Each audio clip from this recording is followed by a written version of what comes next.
The Radical Secular Podcast, a demand for justice, equality, and rational public policy. Welcome to the Radical Secular Podcast. I'm Sean Prophet. I'm Christoph Defoe. This week, we're going to discuss racism. Surprise, surprise. In the U.S., we tend to think of racism normally as being directed at mainly African Americans and to a lesser extent Latino immigrants. But there's a lot more racism going on than that, as we've seen from the tragic events in Atlanta this week. Of course, I'm referring to the young white Christian man, whose name I'm not going to mention, who gunned down 8 women last Tuesday at 3 different spas, 6 of whom were of Asian descent. There's a serious hate crime angle there, and it's not just about nationality, it's also about religion and sexuality. So coming up, we'll be discussing that in detail. Before we get into any of that, though, I want to remind you that if you like our show, make sure to subscribe, leave a review, and tell your friends to listen. New episodes post Mondays at noon Eastern on YouTube and all the major podcast channels. And if you're into reading, check out our blog at theradicalsecular.com. Visit our website at theradicalsecular.com and sign up for free access to exclusive content and giveaways, our full library of episodes, and articles at the Radical Secular blog. Email us with your comments and suggestions, and follow us on social media. Let's get into the show. First thing we want to do, as always, is to talk about our t-shirts. So my t-shirt says... Theory, or Darwin theory. Darwin theory in particular, and it's the shape of like a walking fish coming out of the primordial ooze, perhaps. Definitely, and I thought it was appropriate for today because, I mean, our entire episode today is going to be really laser focused on religion. I mean, that's our thing anyway, because we are the Radical Secular. And it's really, though, much more than just separation of church and state. Religion is involved in all injustice. And so, and interestingly enough, here we have Darwinism, which is something that is outside of civilization, evolution, and that is the cause of a lot of the dysfunction we see in our society, is the sort of survival of the fittest, because our civilization is meant to temper that. And that's something that it's really interesting how the Christian belief in, or the Christian denial of evolution rather, and creationism is something that actually brings us more into a world of social Darwinism, which is really brutal. So that's something that we're going to explore today. Yeah.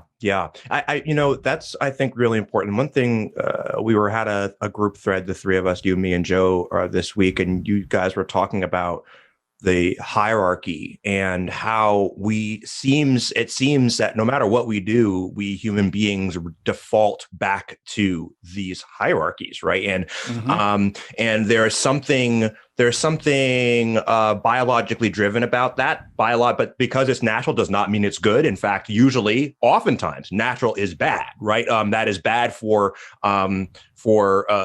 human civilization, for individuals. I think that shirt is right on. I think it's right on sort of on brand for us and on brand for what we're going to be talking about today. And I am wearing today my Vulcan Idic shirt. Oh, nice. I love that. That's this sort of circular, it has a circle with a pyramid and the capstone of the pyramid, infinite diversity and infinite combinations. Infinite diverse and infinite combinations. And I thought that was a good shirt to wear today because one of the things that I found, and we're going to talk about this as we go on, is that Star Trek is all about embracing the diversity and the value that multiple perspectives, multiple ideas bring to the table, and how it makes us all better, right? It makes us all better. And that is the values that we certainly have on this show. And those are the opposite of the values that we saw this week.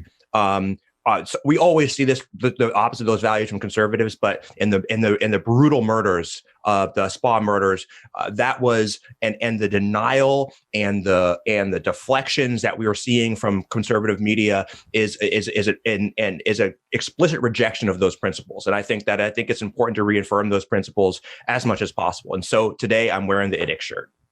Fantastic. Well, Before we get started, I have a little anecdote to discuss also about my recent Facebook ban. And I got a 3-day ban recently, and it was funny enough. It was about a post that I did on Rush Limbaugh at the time of his death. I said something along the lines of Rush Limbaugh, American traitor, American idiot, rest in shame. And apparently idiot, or I don't know, maybe it was traitor that they considered to be hate speech. But I wrote, during my ban, I had some time to write. And so I'm starting to put more energy into our blog on the Radical Secular, which I think everyone will enjoy because we're going to be writing more there. Because we can't really write on Facebook anymore, at least not with the kind of incisiveness and that the moment demands, right? We have to sort of dumb things down. But what's interesting is that now that I'm back on Facebook, I've sort of made a resolution to not violate their terms. And that means not doing things like you can't call someone an idiot. You can't call someone dumb. You can't call someone a liar or arrogant. They have really, really dumbed this down to like a 5-year-old level. I mean, words that 5-year-olds regularly use will get you banned from Facebook, right? Yeah. So I'm changing my whole approach. I'm not going to use any more profanity on Facebook. I'm not going to call people delusional or idiots or anything else like that. I'm just going to throw massive shade using big words, using concepts, and really keeping it really light and above board, and not I don't need to do that. Right. And your ban was bullshit, for one. B, like, someone had to have reported that, which is like, wow, this is how a month later now you decide to report this. It's fucking bullshit. We talk about how Facebook and their arbitrary, like it feels completely arbitrary the way they approach this sort of stuff. But like you say, this is a great opportunity for us to work on our blog. Everyone should go check it out. Each one of us had a new piece on that blog this week, Sean, Joe, and me. So definitely check it out. It's an incentive for us to do more of that, right? Just like you're saying. Absolutely. And it's just also, it's kind of creative for me because I'm so used to saying, fuck this, and this is fucking bullshit, you asshole, and using just very colorful language because that was okay on Facebook for a long time. Yeah. And to me, also, it's not dirty words, but bad ideas that are really obscene. And so if you're talking about good ideas, it doesn't matter if you're using dirty words. I would much prefer that. Right? Because we see all sorts of racism and hate and misogyny just all over Facebook. They don't take it down, and they're not honest about their terms of service. Yeah. And right, because you can, I mean, how long did it take them to stop the white supremacist stuff, right? And you can say the most racist thing or the most white supremacist, misogynist thing without saying the word fuck, and you escape by on Facebook. And that's just like, come on, what kind of ideas do you care about, right? Yeah. Well, why should we let the fascists get away with their? Because they're always saying, "Oh, civility. Oh, let's be kind to each other." Right. So fine, I can be kind and still put you under the table with ideas. Absolutely. And that's it. That's it, man. That's it. I mean, we have to adapt, right? I mean, Zuckerberg rules the fucking world. He does. He's like the Mad King. He is. All right. Well, before we get into our news, I just wanted to mention that we had a guest today who was going to be coming to us from Lagos, Nigeria, and they had a power failure. So we had him on our call, and he was there. He had flashlights, right? But the real problem is that the power failure seemed to be affecting the internet, so we didn't have a good connection. So we're going to get back to him in a couple of weeks, and he's going to be talking to us about the global history of slavery and racism with a focus on Africa. So that should be a really great show, and I'm sad we couldn't do it today, but it gives us the ability now to really talk in depth about the events of this week. So, our top story is, of course, the mass shooting of Asian spa workers in Atlanta, Georgia, at 3 different locations. Unlike mainstream sources, we're not going to mention the name of the mass killer. Because, I mean, don't you hate that? We have to hear all about this asshole, his pathetic life, pizza, guns, drums, music, family, and God. Well, I don't care what kind of food he likes or dislikes, his religion, his music, his personal fucking problems. He confessed to the murders. Case fucking closed, right? Shut the fuck up. When you confess to a cold-blooded murder, there's nothing else that needs to be said. Lock him up, throw away the key. I don't want to know him. I wish I'd never heard of him. Complete sociopathic train wreck. His only life accomplishment seems to have been hatred and murder. Yeah, and it's really frustrating, right? Because, and I wrote about this week, and that is, and we'll talk more about it as the show goes on, but this sort of humanization of this guy, right? I mean, does anybody know what Tamir Rice did in his spare time, right? Yeah. Like what kind of grades he had, what kind of problems he had in his life? How about Ahmaud Arbery? No, these guys were, you get like a couple background nuggets, but you don't get this sort of this robust humanization of these victims. But meanwhile, this guy goes and shoots 8 people, and he gets like puff pieces written about him. It's infuriating. Yeah. It's absolutely infuriating. I don't want to know how this guy did in school. Whatever it was, I don't fucking care. It didn't help. Nope, it certainly didn't. It certainly didn't. So I'm going to start out with the names of his victims because we have to recognize them. The first shooting took place in Cherokee County at Young's Asian Massage near Ackworth, a northwest suburb of Atlanta. 4 people were killed. They were Delana Ashley Yawn, 33, of Ackworth, a spa customer and mother of 2, who was on a date with her husband. Paul Andre Michaels, 54, of Atlanta, was a U.S. Army veteran. Xiaojie Tan, 49, of Kennesaw, was the hardworking owner of the spa who was about to celebrate her 50th birthday. And Daoyu Feng, 44. In addition, a 5th person was shot in the forehead and severely wounded. His name is LCSR Hernandez Ortiz, 30. Apparently, he's lucky to be alive. The 9mm bullet went through his forehead and around his brain, down his neck, and ended up in his stomach. I've never even heard of anything like that. Yeah, it's fucking nuts. And nobody should have a weapon that can do that to another human being. No. So the second and third shootings occurred at Gold Spa and the aromatherapy spa across the street, where 4 women were shot to death. Hyun Jung Grant, 51, an employee, left behind 2 sons. The other victims were Soon C. Park, 74, Soon-cha Kim, 69, and Yong A. Yu, 63. And those are all Koreans. A lot of Koreans in this group, by the way. Mm-hmm. So, there's not a lot of mystery here with the story. I really hate when reporting on a story like this emphasizes that we don't know the motive. Please. Come on. The crime itself and the targeting reveals the motive. It's like the shooter at the Emmanuel African Methodist Episcopal Church in 2015, who went to a specifically black church and murdered 9 black people, and then asking what his motive was. Yeah. This scumfuck in Atlanta went to 3 different Asian massage parlors and murdered Asian women at each location. He had previously been a customer at 2 of the 3 massage parlors. Obviously, a sexually frustrated, racist dude who bought a gun specifically to target a select group of people. This is not conjecture. He bought the gun that day and then used it to kill Asian women at 3 separate locations.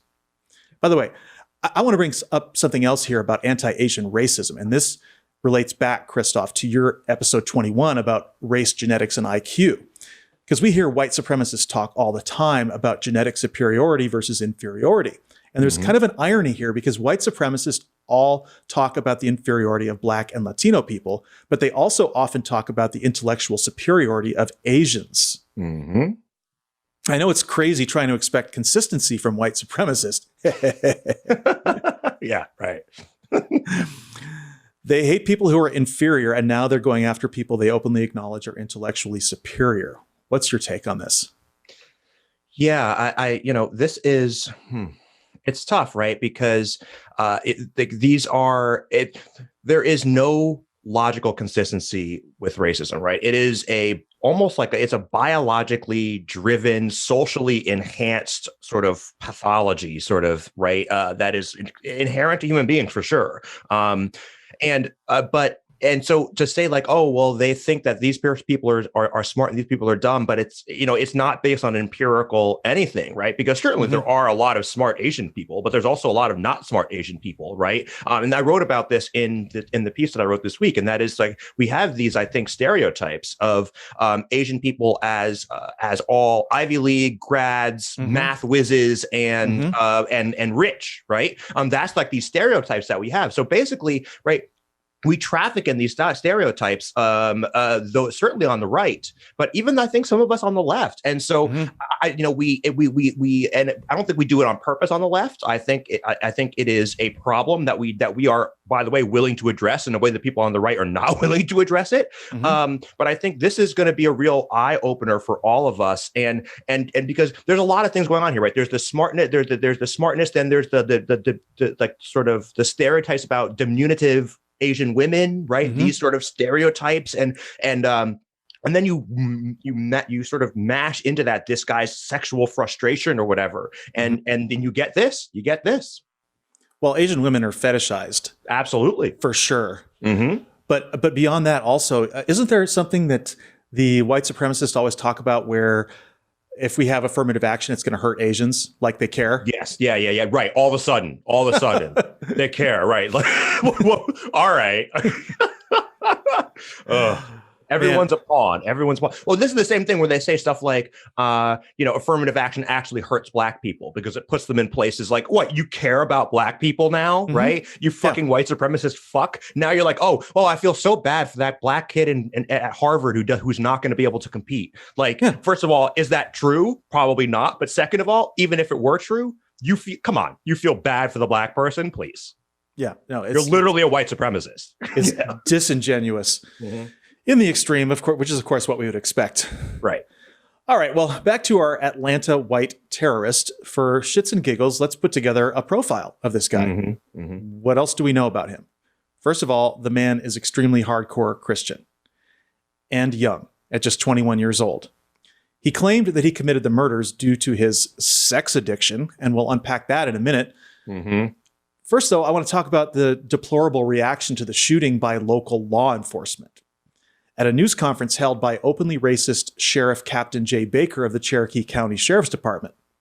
And I say openly racist because he had posted images of and was possibly selling t-shirts with a biohazard logo and a caption that said, COVID-19 imported virus from China, spelled Chyna, like Trump says it, China, and we absolutely have to say this here, that these murders are definitely collateral damage from Trump's 5-year campaign to fan the flames of hatred of China. As John Pavlovitz said this week, this previous president is a monster maker.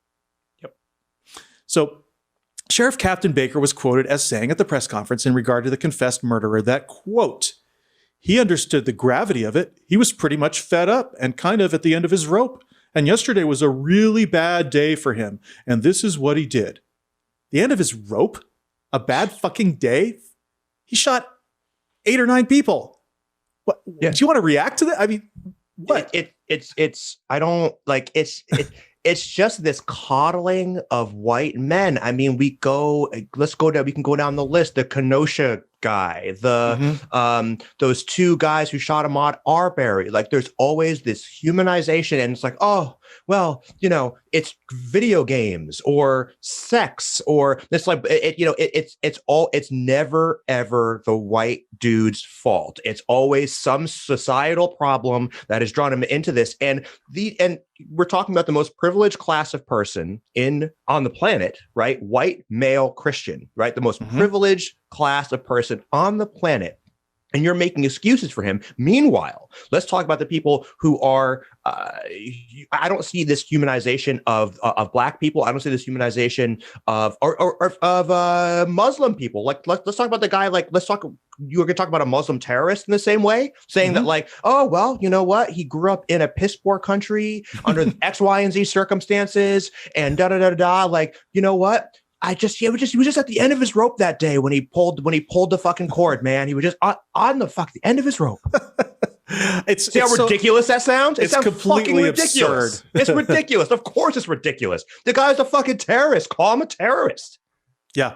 And there's actually way more to it that's behind this that is just almost shouted in terms of being unsaid. And I heard an interesting clip from Bradley Onishi. He's the co-host of the Straight White American Jesus podcast, which, by the way, you should listen to Straight White American Jesus. It's 2 scholars of religion, and they're fucking great. They they just have an academic approach to all of this and to America's sort of white Christian nationalism problem. So anyway, I just was introduced to that this week, and it really put things in perspective because they draw this firm connection between sexual repression, purity culture, racial purity culture, leading to an objectification and exotification of non-white women. Here's the quote. Fascinating. Yeah, it's really fascinating. So he says, purity culture is it's about more than bodily purity. It's about national purity. It's about racial purity. It's about ethnic purity. Okay, so if we bring all these things together, we have a man who seems like he was brought up in youth group purity culture in a church. I've tried to check this out, and the sites are down because the church doesn't want people looking at them. I mean, interesting. What a bunch of cowards, okay? One of their church members goes out and murders a bunch of people, okay, is a mass killer, and they take their site down, right? But they really are taking no accountability whatsoever. And the name of the church, we found out later, is the Crabapple First Baptist Church in Milton, Georgia. They counted the killer as an active member, and they posted a lengthy statement on their website Friday morning calling this week's attacks the result of a sinful heart and a depraved mind. And they said, "We want to be clear that this extreme and wicked act is nothing less than rebellion against our holy God and his word," the statement said. God. The shootings were a total repudiation of our faith and practice, and such actions are completely unacceptable and contrary to the gospel. I mean, wow. Not so fast, okay? Because churches want to take any and all credit for their good works in society, but when their members commit heinous crimes, they predictably blame the members themselves. But we're not going to let them get away with that, Christoph, are we? We sure aren't. We sure aren't, Sean. Because here's the thing: is that as we talk about one of the themes we always come back to on this show is about hierarchy. Mm-hmm. Religion is all about hierarchy, and right. I mean, literally, there is a space god that has ultimate power that everyone must, and not just Christians, right? Everyone.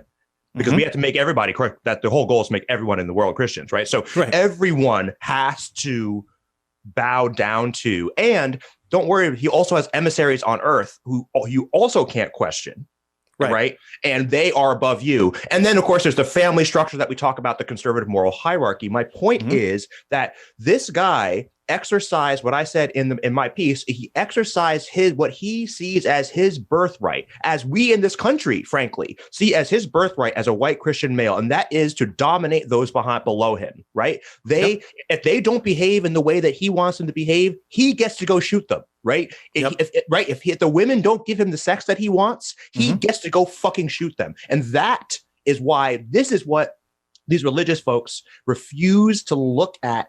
And it's this problem on the right, this unwillingness to connect ideas with their consequences, this unwillingness, this blank stare that you get. They're like, "What are you talking about? I'm not racist. What are you talking about?" You know, and anyway, that is my response to that, and I'm pissed about it. I'm fucking pissed about it. Yeah, and we're not going to let them get away with that. Not today. Not today. Okay. So I want to continue because there's actually an explanation, a deeper explanation behind this that I really thought about it for the first time when I heard this Straight White American Jesus podcast. So they continue. By all accounts, the church is predominantly white. So another aspect is, just quickly, that the American church is segregated. And so most white people go to church with only white people. Most white people only socialize with white people. So we have a man who's raised in purity culture, goes to a predominantly white church, and when he's sort of battling what he thinks about sexual temptation and gives into those temptations, he visits massage parlors where he finds Asian women. These may be the only Asian people he knows. These may be the only Asian women he's ever met. And they are the ones that he associates with his shameful sexual sin. So let's throw one more thing on top of this. And that's the idea that the COVID-19 pandemic is attributable to, and we can pin the blame on, China. This has led to, as I've said before, just an overwhelming increase in violence against Asian people, especially Asian women. So we've now got a situation where this young man is feeling intensely guilty about what he considers to be his sexual deviance, where he has carried out that sexual deviance in his own mind with Asian women. These are most likely the only Asian women he knows. Asian women in his mind, through various channels, are likely seen through a hypersexualized lens, a lens in which they are seen as exotic sexual objects. End quote. Yeah. What do you make of this? This is absolutely brilliant, by the way. Those quotes are absolutely brilliant.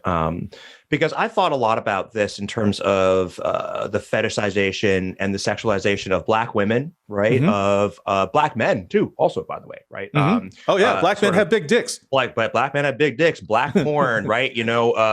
Black women are loose, right? Or like easy, right? And Asian women are submissive.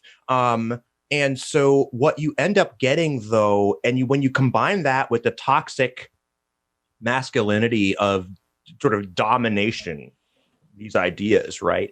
And then I think you also throw into that brew the sexual frustration, right? This, which we get, which is a real problem in the sort of quote incel community, or and so you mix in this sense of failure. And this sense of women have screwed me over somehow. And then you throw into that again, this hypersexualization of women that are not as good as the white women that I spend time with, the pure white women that I spend time with. And these are the kind of results you get. And we shouldn't be surprised about it. We shouldn't be surprised. I mean, it's despicable. It's fucked up. But this, again, we need to connect these ideas with their consequences. They don't exist in a vacuum. They have real live consequences for real live people. And now 8 people are dead. Yeah. And, most, if not all, white Christian men who are in, and really, it doesn't matter. You don't have to be white to have this problem. But definitely not. The virgin whore split, right? Yes. The virgin whore split is you want to fuck the whore and marry the virgin. And the two can never come together. You don't ever want your wife to be nasty like that, right? So it's this continual sort of psychological split that never allows people to be really fulfilled in their relationships. And nowhere in the mainstream reporting on this are we getting this kind of straight dope. A lot of people are talking about the anti-Asian racism, and that's good. Okay, we're seeing a lot of those hashtags, the Asian Lives Matter and Stop White Terrorism and Stop Asian Hate. All right, all that stuff is really good, but almost no one is really talking about the angle of religious repression. And of course, there's a direct line to the patriarchal attitudes of all the male-dominated religions that projects sexual sin onto women and refuses to take accountability for sexual desire. It's really, really fucked up how thoroughly sexism is baked into white Christian nationalism. And there's 1,000 ways this plays out in the sin versus temptation narrative. And I want to stress this really strongly, that temptation as an idea is so despicable that we need to talk about it, because ideas have consequences, right? So basically, according to this temptation narrative, any desire anyone has to do wrong can be partially or wholly blamed on the presence of opportunity. This is where we get this intense victim blaming in cases of rape. What was she wearing? Why was she out late at night? Why was she walking alone? She had too much to drink. What did she expect? And this really, really, really reflects badly on men. Pretty much when it comes to the sexual temptation narrative, we can never ask a man a question like, why did you rape her? Because it's just assumed that men are so out of control and so dangerous that the mere presence of an attractively dressed woman who's had a bit to drink or is walking alone at night is an open invitation for any man who comes along to rape that woman. It's sickening. It's absolutely sickening. I remember hearing one, I don't remember what I was reading. It was a long time ago, but it was an anti-yoga pants diatribe from a Christian that like yoga pants are evil, right? Because that shows women's curves and like in very sort of in clear detail or whatever. And so, and that is bad, and yoga pants should be banned. It shouldn't be that men should have to control themselves, right? That's not even on the table as part of the discussion, right? That's never on the table as part of the discussion that men should have to control themselves. Never. And okay, so all these guys, who's kidding who? They all watch fucking porn. Okay, so of course, if they see a woman walking around in yoga pants, well, 2 minutes ago, you're at your computer jacking off to a naked woman. So there's nothing left to the imagination here, right? Right. So yeah, it's just like, come on. I mean, why do you think that? And look, if you really love women in yoga pants, like you can find porn that involves yoga pants. Like if that, if that's your thing, you can find it. Just the bottom. And I wonder too. And this is a talk. pornography is an interesting, rich discussion about what, whether it's a social good or a social bad, and But the point is that if you want to see yoga pants, you can find yoga pants porn. It's out there. It's definitely out there. It's definitely any kind of porn you can think of. Really, is out there. So, if you're into like eating people that eat rocks and have sex, you can find it on the internet. You can fucking find it. It's true, but I mean, but this fixation, because again, it's the split between what they're seeing on their computer with women who aren't real, who don't like, they're not human, versus a woman walking in the world with a pair of yoga pants, right? They just can't deal with that split. Okay. Nope. But this temptation thing has been an ongoing narrative in conservative, male-dominated religious circles for some time, and this goes. I remember this from when something I wrote on my blog a long time ago. In 2006, this idiot, his name is Sheikh Taj al-Din al-Hilali, an Egyptian-born cleric. He was the mufti of Sydney's biggest mosque, and he was quoted in The Guardian as saying that in regard to scantily dressed women, quote, "If you take out uncovered meat and place it outside without cover, and the cats come to eat it, whose fault is it, the cats or the uncovered meats? God. The uncovered meat is the problem. If she was in her room, in her home, in her hijab, no problem would have occurred." So it's comical, but these people, they're comparing human men, Homo sapiens, to Felis catus. And I think that just might be unfair to cats, man. It really is unfair to cats. I mean, come on. But seriously, we normally think of wild and domestic animals as having very little self-control. They need training. We lock up garbage cans in national parks to prevent bears from getting to the food. And if someone leaves food in an unsecured container in bear country, they're taking their life into their hands. Likewise, at home, if your cat eats food you left out, you don't blame the cat. That's correct. But big but.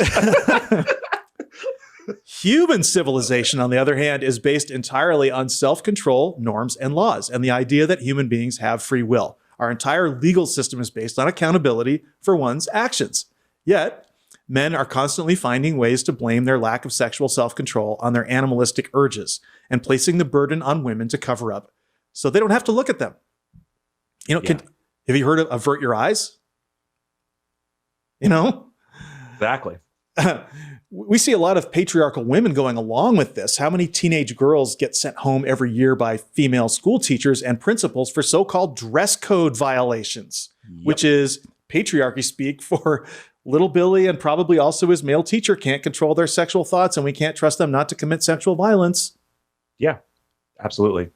And this also, by the way, shifting gears a little bit, includes way too many Western liberal women who seem to see nothing wrong with the repression of 500 million of their sisters in the Muslim world in countries that require modesty garments to be worn in public for this exact same bullshit reason. Yeah. And it's all about patriarchy, obviously. And I think we could really get into the problem of the liberal left looking the other way on a brutal patriarchy in Muslim countries, and just said, shrugging their shoulders as if like, well, that's their cultural diversity or whatever. Bullshit. These women are oppressed, right? And then the biggest thing too is you ask them, if you ask them, do they want to wear the hijab? They say yes, but it's like, okay. I mean, right. I mean, Stockholm syndrome, like, come on, people, if you grew up in that culture, sure. I mean, that perhaps is how you think that. And look, if you want to make that choice, but these women wearing hijabs where they only have their eyes open, eyes showing, and 115-degree desert heat, I don't think that is a choice.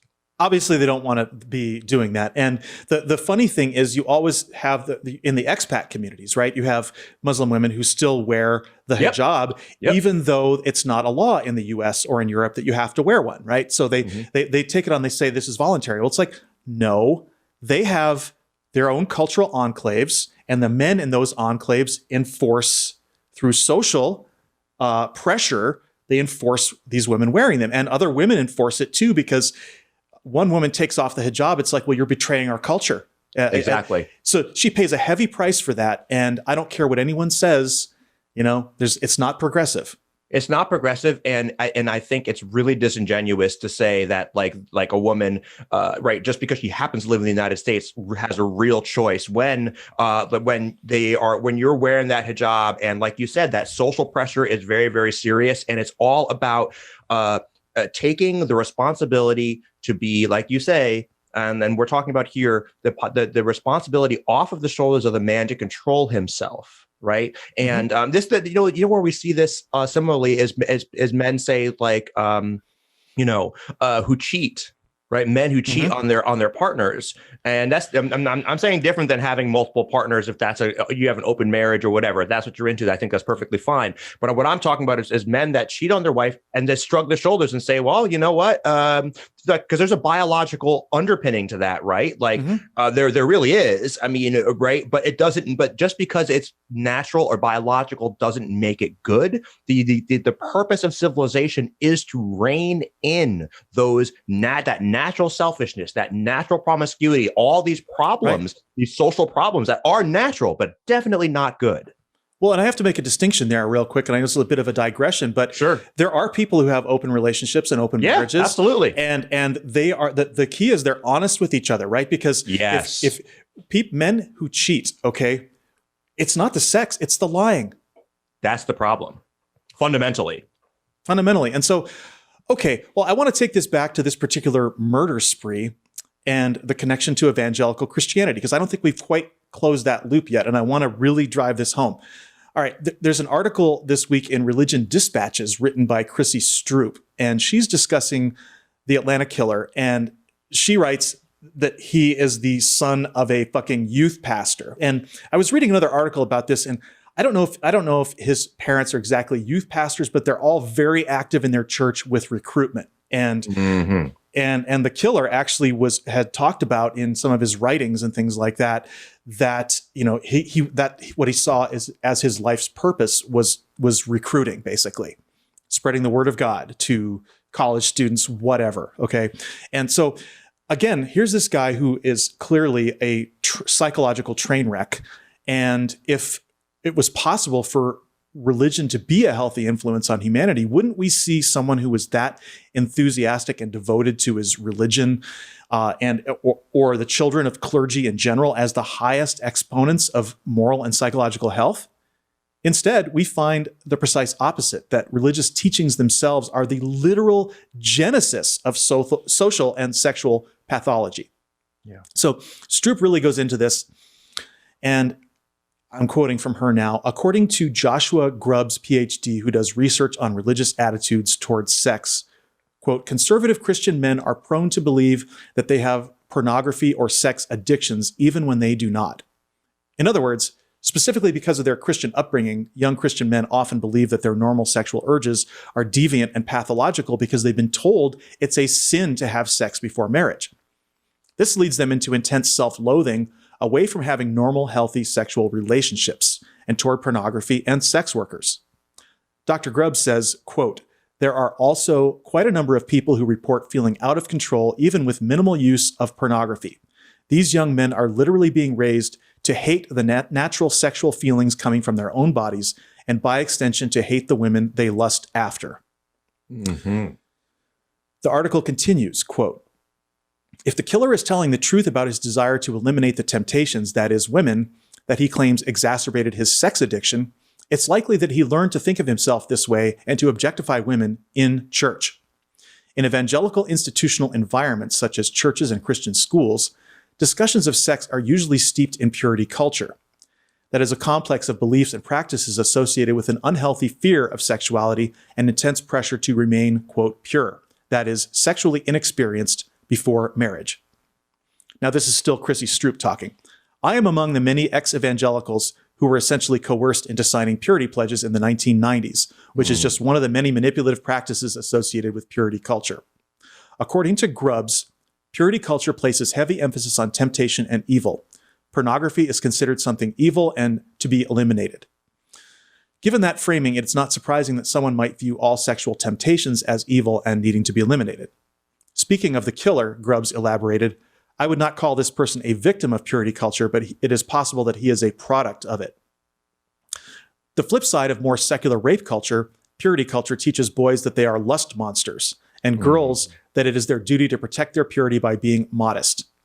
In evangelical culture, youth pastors are among the primary purveyors of these messages, and thus key figures in socializing white evangelical youth in evangelicism's version of toxic masculinity.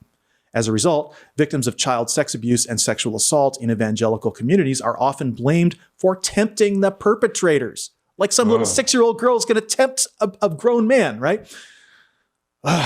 So while the latter, particularly if they're white men with an important role in the church, are protected from what should be the full consequences of their crimes, end quote. Yeah, it's, this reminds me, by the way, of Annika, Coral Annika Thiel that we had on, because just her experience in this way, this idea that like, she's like, she's tempting the men. This is something that was, and even though she was being delivered to a rapist every night, right? Like this, and somehow it's her fault, right? Again, I'm reminded of that, and it's really infuriating. I think what I was thinking about while you were talking about it is like the entire idea here is that there's something fundamentally wrong with you, right? And that is my biggest problem for both men and women. For both men and women, right? For both men and women, that there's something inherently wrong with you. And the only solution is in God or whatever. But this is horrible because it saddles us. Because I say us because I've experienced this myself. It saddles us with this complex, right? Of just constantly feeling like you're doing something wrong just by existing. And it's a horrible trap, right? Because of course you're a human being. You're going to have normal human being urges. And this, by the way, and so you are always wicked, and therefore you are always have to go to the pastor, to the church, to the community for absolution. And that is a power dynamic there, right? That's a power dynamic that keeps you subservient. It's like mental slavery in a sense, right? And the problem, one of the biggest problems I have, and this is one of my hobby horses, is how this spills into drug rehabilitation as well.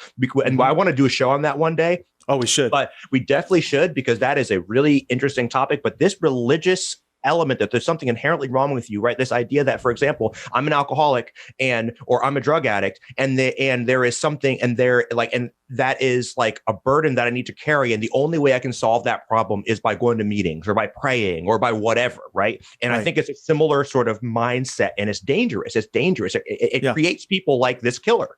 Yeah.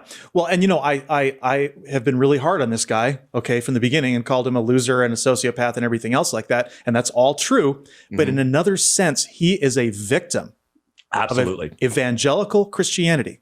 He is a victim of white Christian nationalism. Because think about this, all right? We were teenagers. We know what it feels like to want to fuck. Okay. Of course. That's all you want to do. And it's overwhelming, by the way, for all women out there. Like, I can't speak to being a woman, but being a man, being a boy of 18, 19, I mean, it is relentless. It's like everything you see, it's just overwhelming. It really is. I mean, it's almost a relief to get a little older, because I'm like in college, I used to walk around with a fucking heart on. It's all like the time. It just doesn't stop. And it's so nonstop. So every time he's feeling this, he feels like he is the most horrible person in the world. Yep.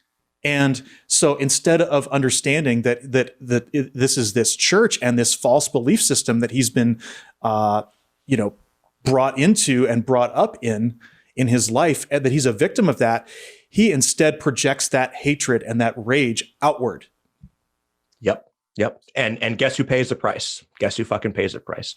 And it's like I said this in the article, I said it earlier today in this show, and that is this birthright of white Christian men think that they can just, if you feel bad about yourself, you can always just go abuse a minority, right? And you can always abuse a woman. You can always beat on somebody who's lower in the hierarchy. They're taught from birth that these people are worth less. Exactly. Literally worth less. Black Lives Matter. This is why we say this, right? This is why we use these phrases, because they don't matter in the minds of so many of these people, or at least they matter less. Yeah. I wish there was a compassionate way to extract people out of religion, but it is a heinous beast, and the people who are in it and who are the victims of it resist the hardest to getting out. And absolutely. All right. Well, it's time to move on to the rest of this week's heinous news about religion. And it's sometimes I feel like a broken record because we talk about the same stuff every week, but it just gets worse. And it's getting harder and harder to draw a line of separation between religion, white male supremacy, and the Republican Party. Because if you're a Republican, of course, even a Republican woman, you hate any laws that specifically address violence against women. Because as we've often said here on the Radical Secular podcast, violence against women is almost entirely committed by men. And men and their patriarchal female enablers basically don't like any laws that apply to them, it turns out. Who knew? Who knew? Unbelievable. So as we grow tired of repeating, the Violence Against Women Act of 1994 was written in such a way that it, for some insane reason, has to be periodically reauthorized. Like, it fucking expires. Like, we have to have this debate over and over again because one political party somehow thinks it's controversial that we have specific laws on the books that provide extra protection against men punching, raping, or murdering women. Like, the law expires and it's somehow more okay to do those things. Yeah. And it's somehow okay now. So 20 years later, 10 years later, all of a sudden it's okay. Come on. Yeah. And we've got to have this debate again the next year. So exactly. A little history. This is a bill that was sponsored originally by none other than President Joe Biden and signed into law by President Bill Clinton. But still, through some quirk of partisan politics, it wasn't made permanent. And so over the years, Republicans have tried through their various procedural maneuverings that they do to defund this law and block its reauthorization. So, and for the last couple of years, since February 15th, 2019, we have not had a Violence Against Women Act in place in the United States. So this is due to congressional inaction, which is really Mitch McConnell and his Senate obstructionism. And so we had to reintroduce this bill, and it was introduced last Thursday for a vote, barely a day after these heinous murders, and 172 Republicans still voted against it. Only 29 Republicans found their spine to vote for this bill, which passed the House. Now it goes to the Senate, and I hope everyone realizes that if one more Republican had a Senate seat, this bill would not become law again. So what is the fucking deal with these Republicans? You know, there's this, we talk about it on the show all the time, and we should, and we'll continue to talk about it because violence against women is the biggest, in some sense, the biggest problem in America, right? In the world, on the planet, frankly, right? Is women are the largest oppressed group there is because they are more than 50% of the population, but absorb all the fucking punches from men. The Republican Party is just at this point showing its colors, right? There used to be a veneer of decency, like a veneer of decency, just of caring about people and pretending to care about people. And now they really, really don't even pretend. Mitch McConnell went out, right? He came out this week and says that he will just do he just says he'll do a scorched earth approach to the Senate going forward, making sure that nothing happens. And every time like things don't happen in Congress, people's lives get worse, right? And these people just shrug their shoulders, Sean, because it's all about that hierarchy for them, right? Yeah. And look, they're playing to their constituents, and that really is an indictment of the Republican base as well, right? Like they know that the Violence Against Women Act is not popular among the evangelical right, the Christian right, the hardcore conservative right, because they think they should have the right to dominate their wives, and if things get physical, things get physical. Well, that's right, and we have literally to go back. spanking your wife is on the table, right? That's like on the table. I read without question. And we're not talking about consensual BDSM here. We're talking about no. We're not talking spanking your wife like a child, like you would discipline a child, right? Which you shouldn't do, by the way. No. But you know what I mean? But it's certainly not your wife. It's just, it's horribly demeaning. And so to really understand what's going on here, we have to go back about 10 years in Russia when Vladimir Putin was really consolidating his power. And one of the things he did, they actually got it passed, a repeal of the laws against domestic violence in Russia.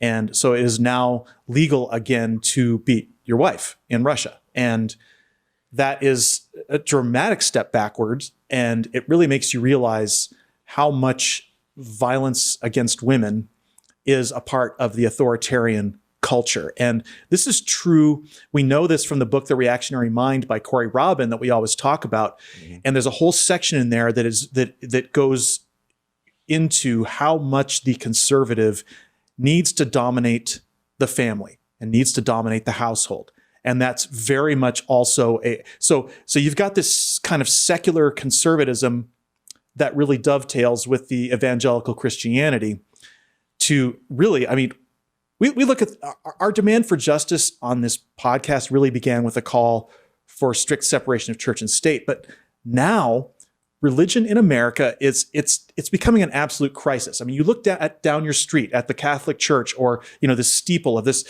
beautiful building with stained glass and everything else like that, and that now symbolizes utter depravity and violence in our country. Yeah, and I want to talk about this. American Atheists just reported that the Arkansas legislature passed their Senate Bill 289, which the organization calls the most extreme denial of healthcare bill in the country. And it now headed for Governor Asa Hutchinson's desk, and he's expected to sign it. But the bill allows, quote, doctors, nurses, hospital administrators, and even insurance companies and employers to cite their religious beliefs to deny patients necessary care during a scheduled visit or during an emergency. So basically now religious belief is being elevated in the law over the civil laws of the United States and even above a doctor's Hippocratic oath. Yeah. And this is why we do this show, right? Because religion masquerades as something pure, something restorative, something comforting. And to some people it is. And I think to a lot of people it is. And there is the problem, though, is that with that comes a large helping of dominance. Mm-hmm. Because that's what I keep bringing this back to, and this sort of goes back to our series about violence and about right, that sort of chimpanzee versus bonobo approach, right? Mm-hmm. Sort of animal desire, I mean, to just dominate those below you. And I'll make an analogy here, and it's a kind of a crude one, but I think it's useful. We talked about cats earlier, mm-hmm. Right? We have 2 cats in our house. One cat, they know who's the boss, right? Mm-hmm. No matter what, right? And by the way, the younger cat they're only like 6 months apart, but the younger cat is the dominant one, right? When she wants to eat, she eats. And the other one just walks out of the way, right?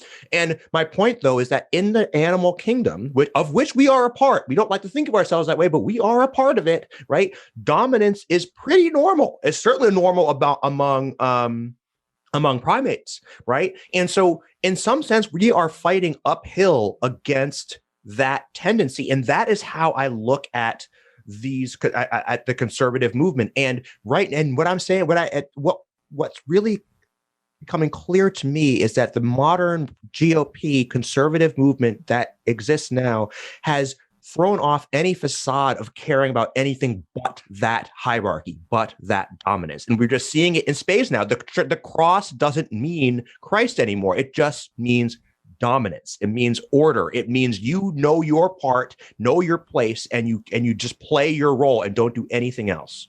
Yeah, well, you've seen the stickers that they all have on their cars with this big cross, and then the entire family is kneeling down in front of the cross. Mm-hmm. That is nothing but submission. Absolutely. That's the whole fucking thing. So I wish I could tell you that the health bill was the worst thing that we're reporting on today, but unfortunately it's not. Next comes a story from Friendly Atheists that there are multiple state bills in Arizona, South Carolina, and Montana now being drafted to exempt churches from all laws. And what do you even say to that? I mean, what? It sounds like I'm making it up, but I'm not. According to Heather Weaver of the ACLU, these bills contain language that could mean that religious organizations in that state could claim immunity from criminal prosecution and civil liability for the sexual abuse or physical harm of children in connection with religious activities or rituals. Religious organizations could be shielded from the consequences of violating state non-discrimination laws that conflict with their religious beliefs. Religiously motivated hate groups could avoid prosecution for criminal activities associated with exercising their beliefs, and patients at religious hospitals could be unable to sue for medically negligent or reckless care that was provided based on the hospital's religious beliefs. Now, how does a hospital have religious beliefs? It's just, I know you're a civil attorney and not a criminal attorney, Christoph, but what the hell is going on here? Will these laws be struck down? Please tell me that they will. I mean, this is a really great question. I think a lot of the problem here is that, we think about this in terms of the Supreme Court, but most of these laws get either live or die at the circuit court level, right? So if this is like say Montana, I don't even know what circuit Montana's in, but let's say it's, I think maybe the 10th Circuit, there might be the 10th Circuit up there. In any event, the point is that, if you have conservative appointed judges, this is why, by the way, the conservative appointed judges matter so much, right? Because these questions end up in front of district court judges, and then they go up to the circuit court level. So do I think that if these laws, the there's precedent for this in the Supreme Court, and I can't remember the name of the case, but there was a religious woman, I think we talked about it on the show, a religious woman who was fired, and it was because she was gay or something like that. And, the court sided with the religion, with the church. So this is concerning to me. This is deeply concerning to me. This is how theocracy creeps in, not like a big boom one day, right? And by the way, this is the same thing with the with Roe v. Wade, dying not like by overturning it, by 1,000 paper cuts, right? And that's how you get this. You ease it in, and this is none other than an endorsement of absolute lawlessness. And oh boy, I'll finish with this. Circuit court judges take themselves very, very seriously. That's the benefit here. And that is, by the way, why the election didn't get overturned, right? Because these federal judges take themselves very seriously. So let's hope that they hold the line. I'm not, honestly, Sean, I'm concerned. I'm concerned. Well, we do know that the Federalist Society, which tends to be very sympathetic to religion, got hundreds of judges during the Trump administration, as well as they now dominate the Supreme Court. So it is very, very dangerous for us. And it's particularly dangerous not just because they could invalidate laws that apply to religious organizations, but also because they can restrict voting rights, making it impossible to reverse the situation. Yeah. So it becomes a one-way ticket. All right. Well, finally today, another terrible religious story. I'm just going to kind of drop this and let it land with a thud. The Vatican this week reaffirmed its position that same-sex marriage is a sin and no Catholic can bless those unions. So I just want to read what I posted on Facebook, and there's not really a whole lot else to say from my end about this. I told all you motherfuckers when Pope Francis was first chosen that the Catholic Church was irredeemable and that he would be incapable of fundamentally reforming the institution. You thought he was a liberal. Well, what do we have now? The Vatican has quashed wholesale any attempt to root out child rape by the clergy. The Vatican has never owned up to the vast number of closeted gay clergy. And now the Vatican has come out anew with a strong definitive statement against LGBT human rights. Because God. This is particularly despicable based on the number of countries such as Poland that are using the power of the Catholic Church to suppress abortion rights and drive LGBT citizens back into the closet. This is evil, hypocrisy of the highest order, pure evil. All right, well, Jesus fucking Christ, that wraps up our show for today. I probably cussed more today than I have in like the last 5 shows, but I enjoyed the conversation, even though we're talking about terrible things. And I just wanted to give you the last word. Any final thoughts? Yeah, man. I mean, I really enjoyed the conversation too. It's hard and awful to talk about this stuff, but I think it's really important. I think that the conversation that we had today gets us back to our roots as a show, and why we started talking in the first place, why, and frankly, we became friends in the first place, right? Mm-hmm. Because our experience growing up in extreme religious environments and seeing the kind of emotional damage that can do to people, and ultimately what the political and social damage is. This thing with the Catholic Church, man, this was an opportunity to reform. It really was. If he wanted to come out and say, can you imagine the earth-shaking change that would bring, and how that could change, by the way, millions of LGBTQ people's lives just by uttering those words. And this man's not a fucking liberal. He's not a fucking liberal at all, right? Either Franciscan, whatever he is, at the end of the day, man, this guy is about power and hierarchy. And by the way, I imagine that there's a lot of politics involved here, right? They want to make sure to preserve the image of the church, I think, is probably, and the power of the church. And that is despicable, because people will die. They will, and children will be victimized. And it goes back to what you said earlier, and that is that the evangelical churches do it too, making people feel defective. So yes, the Catholic Church is full of gay people, and it's full of gay people who would like to get married and who feel this conflict. Once again, they feel an urge towards someone of the same sex, and they feel horrible about themselves, like they want to die, and they cannot admit to themselves that they have this impulse, so they go after a child.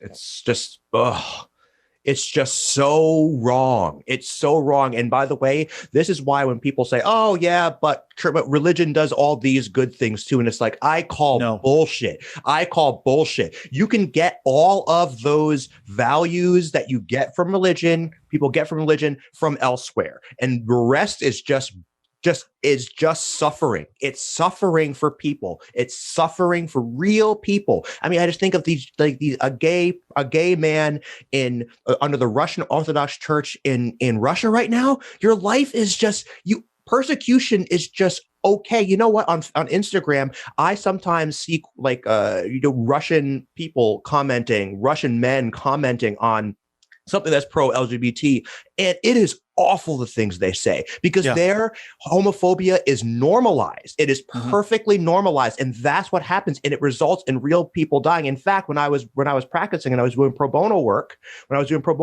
we had two gay men from Russia, and their stories that these men told. They were arrested, raped in jail.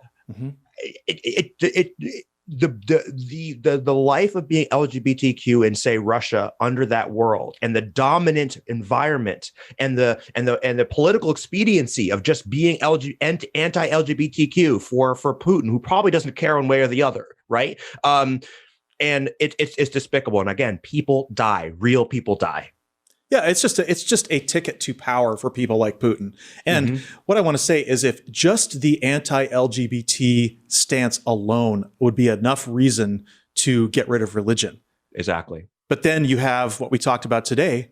Heterosexual men are being destroyed by it as well. So absolutely. Not to mention children. And children. It is the biggest force for sexual deviance in the world. And 100%. We'll leave it right there. If you like our show, make sure to subscribe, leave a review, check out theradicalsecular.com, and tell your friends to listen. New episodes post Mondays at noon Eastern on YouTube and all the major podcast channels. And if you're into reading, check out our blog at theradicalsecular.com. I'm Sean Prophet. Thank you for being here. And remember, wherever you are, you can be radically secular.